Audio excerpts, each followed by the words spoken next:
મારું નામ છે રુદ્રરાજસિંહ ઝાલા.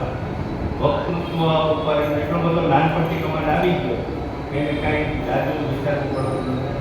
ફટાફટ મને બોલો ક્યાંય વચ્ચે ભૂલ પડે નહીં, ગાડી અટકે નહીં, પાટા ઉપરથી ગાડી ઉતરે નહીં, આંખે બંધ નથી કરતો તો એને યાદ થઈ ગયો.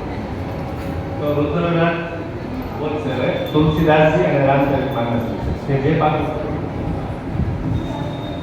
જય ગીતા, જય માતાજી. મારું નામ રુદ્રરાજસિંહ ઝાલા છે. આજે હું તમને તુલસીદાસજીના જીવન ચરિત્ર વિશે થોડું જણાવવા માંગુ છું. ગોસ્વામી તુલસીદાસજીનો જન્મ ઈસવીસન 1532ના શ્રાવણ સુદ સાતમના દિવસે ઉત્તર પ્રદેશના બાંકા જિલ્લાના રાજાપુર ગામમાં થયો હતો. તેઓ પૂરા 32 સાલ સાથે જન્મ્યા હતા અને જન્મતા જ રામ શબ્દનો ઉચ્ચાર કર્યો હતો, જેથી તેમના બાળપણનું નામ રામબોલા હતું. તેમની માતાનું નામ ઉર્સી અને પિતાનું નામ આત્મારામ દુબે હતું. તેમને અપશુકન્યા માનીને તેમના માતા પિતાએ તેમનો ત્યાગ કર્યો હતો. ત્યારબાદ તેમની દાસી ચુનિયાએ તેમનો ઉછેર કર્યો.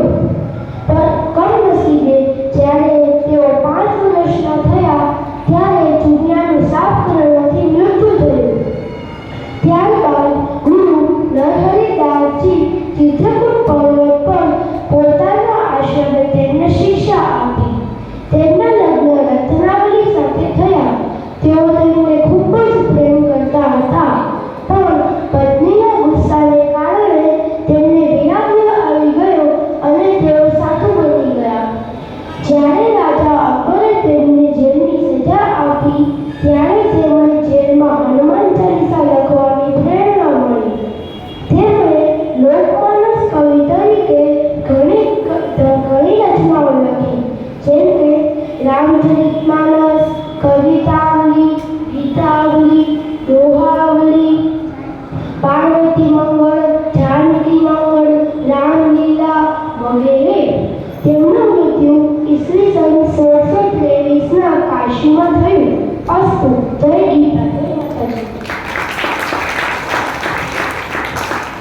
બાળકમાંથી પ્રેરણા લેવા જેવી છે. આપણે ભલે એના જેટલું તૈયાર ન થાય તો કાંઈ નહીં, પણ ધીમે ધીમે એના જેટલા હોશિયાર થઈ શકે. એક દિવસમાં હોશિયાર ન થાય, બરાબર.